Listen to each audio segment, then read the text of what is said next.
आज दुपारी जेव्हा मी घरी आले ना, तेव्हा मला पूनमताई म्हटल्या होत्या, की आपण कॅफेमध्ये जाऊयात आणि मग 3-4 वाजत आले होते. तर आम्ही या कॅफेमध्ये आलो होतो आणि पूनमताई म्हटल्या होत्या, की खूप दिवस झाले मी त्यांना म्हणजे त्यांचा भाऊ ना डॉक्टर झाला मुंबईला, आता ते प्रॅक्टिस करतात. तर आम्ही त्यांच्याकडे पार्टी मागितली होती. मी आणि माझे जे दुसरे पूनमताईचे माझे जे फ्रेंड्स आहेत ना त्यांनी. पूनमताई म्हणाल्या, "मी त्या सगळ्यांना तर मी पार्टी दिली आहे, पण आता तू राहिली आहेस, तर मग तुला बोलवायचं होतं." म्हणून मग ताई आणि मी कॅफेमध्ये आलो होतो. आणि नेमकंच मी काय केलं होतं, जेव्हा मी हॉस्पिटलमधून आले ना, तेव्हा मी जेवण केलं होतं आणि तेवढ्यात मला ताईचा फोन आला आणि आज आपण जाऊयात का? आता मला काहीच आयडिया नव्हती, की जायचं की नाही, कन्फर्म आहे की नाही. त्याच्यामुळे मी पोट भरून जेवण केलं होतं आणि तिथे गेल्यावर ना ताईंनी हे ऑर्डर कर, ते ऑर्डर कर. आता मी तुम्हाला दाखवते त्यांनी काय-काय ऑर्डर केलं आणि माझी किती फजिती झाली. म्हणजे आणि मी त्यांना कारण खूप बेस्ट फ्रेंड आहेत त्या माझ्या आणि म्हणजे मी त्यांना नव्हते सांगू शकत. मी जर त्यांना म्हटले असते ना, मी खूप जेवण केले, मग त्यांनी मला खूप म्हणजे शिव्या घातल्या असत्या. म्हणून मी म्हटलं, नाही त्यांनी बिचाऱ्यांनी एवढ्या हौसेने मला बोलवलंय, सगळं केलंय. मी त्यांना हे नाही सांगणार आहे काही झालं तरी. नंतर ते मी त्यांना कधीतरी सांगेलच, पण म्हटलं आज तरी नको सांगायला आणि त्या ऑर्डरवर ऑर्डर देतच होत्या. आता बघा त्यांनी काय-काय मागवलेलं इथे. तर आधी इथे आल्याबरोबर आम्ही बघितलं मेनूमध्ये काय-काय आहे वगैरे आणि नंतर फ्रेंच फ्राईज वगैरे मागितले आणि इकडे तर आम्ही कधीच आलेलो नव्हतो कारण आम्ही क्लिनिकच्या कॅफेमध्ये प्रत्येक वेळी मी आणि माझी फ्रेंड्स वगैरे जात असतो. तर मग इकडचं माहितीच नव्हतं क्वालिटी वगैरे म्हणजे कशाप्रकारे काय मिळतात वगैरे. फ्रेंच फ्राईज वगैरे ठीक होते, पण प्लेनच मागवले होते आम्ही आणि कोल्ड कॉफी मागवली होती रेग्युलर. तर त्यांच्या कॅफेमधली कॉफी तर अजिबातच चांगली नव्हती. मला तर ती आवडलीच नाही. आणि मग पूनमताईंनी नंतर मागवला पिझ्झा. एकच मागून थांबले नाहीत ते, त्यांनी 2-2 पिझ्झा मागवले.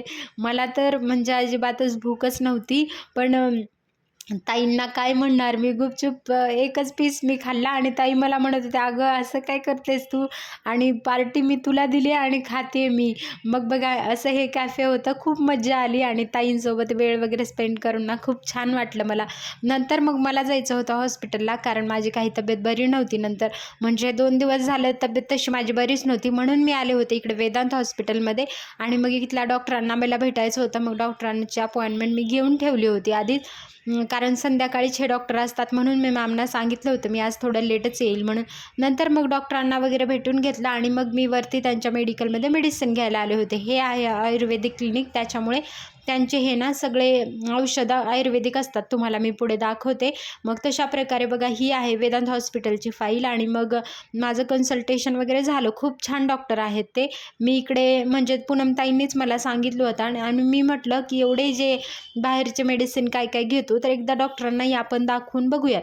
अशा प्रकारे यांचं क्लिनिक होतं आणि ना हॉस्पिटल होतं सॉरी आणि इकडे पंचकर्म वगैरे सगळंच केले जातात. इकडे बघा हे लावलं होतं त्यांनी आणि हे हॉस्पिटल डॉक्टरसुद्धा खूप छान ट्रीटमेंट आहे यांची. पूनमताईंनी मला सांगितलं म्हणून मी इकडे आले. नंतर मला जायचं होतं क्लिनिकला म्हणून मी घाई निघाले होते. कारण कधीही हॉस्पिटलला गेल्यावर खूप वेळ जातो. तसं मी मॅमना आज सांगितलं होतं लेट होईल म्हणून. पण ट्रॅफिक वगैरे सगळ्या गोष्टी खूपच लेट झाला होता. मेडिसिन वगैरे घेण्यासाठी अजून तेवढाच वेळ माझा गेला आणि नंतर रिक्षा वगैरे काय लवकर मिळालीच नव्हती. तर म्हटलं की पटकन इकडूनच आता मला घरी जायचं होतं नंतर, पण घरी जाताच आलं नाही. त्याच्यामुळे मग मी डायरेक्टच इकडून क्लिनिकला जाण्यासाठी निघाले होते. कारण संध्याकाळच्या वेळी ना खूप सगळीकडे ट्रॅफिक असतं. त्याच्यामुळे संध्याकाळी जेव्हा आपण बाहेर जातो तेव्हा एक्स्ट्रा वेळ काढून पण मी मॅमना म्हटलं होतं की मला आज यायला जमणार नाही. तरीसुद्धा मॅम म्हणाल्या, की "तू लेट आलीस तरी चालेल, पण ये" म्हणून. मग नंतर इकडे आल्यावर होतं प्रोसिजर डर्मापेन करायचं होतं. त्यांचं मी तयारी करून ठेवलं होतं. मला करायचं होतं डर्मापेन. मग त्यांचं निडल वगैरे काढलं, बाकीची प्रोसिजरची तयारी काढली, डर्मापेन वगैरे चार्ज करून घेतला आणि मग बघा प्रोसिजरसाठी मी म्हणजे मॅम वगैरे होत्या दुसऱ्या, त्यांनी हेल्प केली आणि नंतर मी प्रोसिजर वगैरे त्यांचं केलं आणि आफ्टर प्रोसिजर त्यांना लावला होता हायड्रेटिंग मास्क. आता डर्मापेन ना खूप छान रिझल्ट आहे डर्मापेनचे. पूर्ण प्रोसिजर माझ्या शॉर्ट व्हिडिओमध्ये सुद्धा मी टाकते. खूपदा आहेत आधी टाकलेले व्हिडिओ, ते पण बघा. आणि जर तुम्हाला डर्मापेनचा म्हणजे जे मायक्रो निडलिंग करतो ना, त्याच्यामध्ये खूप सगळे प्रोडक्ट येत असतात, निडल्स वगैरे येत असतात.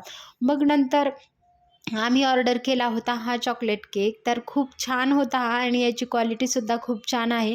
हा क्रीम बेला डबल चॉकलेट काहीतरी होता तो आणि खूप छान टेस्ट आहे याची. तुम्ही नक्की ऑर्डर करून बघा.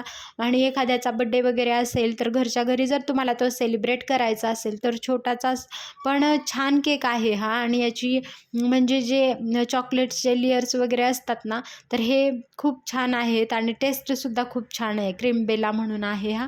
इन्स्टामार्टवरून लगेच 10 मिनिटामध्येच ते आपल्याला ऑर्डर आणून देतात आणि आम्ही ऑर्डर केला होता.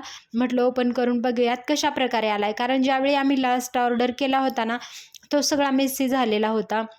म्हणजे ते कारण आतमध्ये आईस्क्रीम आहे ना त्यामुळे तो सगळा मेल्ट झाला होता. पण यावेळी ना बघूयात कशा प्रकारे आला आहे. मग कारण आम्ही ऑर्डर हे करण्याच्या आधी ना आम्ही घाबरतच होतो. म्हटलं लास्ट टाईम तर एवढा बेकार तो सगळा असा मेसी होऊन गेला होता. आम्हाला व्यवस्थित कटसुद्धा नाही करता आला तो. त्याच्यामुळे मग आम्ही म्हटलं बघूयात तरी. आणि पण त्याची टेस्ट एवढी छान आली ना, म्हणजे होती ना, म्हणून आम्हाला हे परत ऑर्डर करायचं होतं. पण यावेळी खूप छान आला आहे. बघा तुम्ही बघू शकता. याचं प्राईज आम्हाला पडलं होतं ₹240 आणि तसं याचं MRPवरती 370 काहीतरी आहे. पण हे ऑफरमध्ये इन्स्टामार्टवरती जर तुम्ही फर्स्ट टाईम ऑर्डर करत असाल तर त्याच्यावर ऑफर मिळून जाते 100% ऑफ म्हणून. पण हा टेस्टला एवढा सुंदर आहे ना, तुम्हाला खूप छान म्हणजे खरंच आवडेल. तुम्ही नक्की एकदा ऑर्डर करून बघा. अशा प्रकारे आज खूप एन्जॉय केला. भेटूयात माझ्या पुढच्या व्हिडिओमध्ये. पूर्ण व्हिडिओ बघितल्याबद्दल मनापासून धन्यवाद आणि असेच नवनवीन व्हिडिओज पाहण्यासाठी माझ्या चॅनलला नक्की सबस्क्राईब करा. भेटूयात माझ्या पुढच्या व्हिडिओमध्ये. धन्यवाद.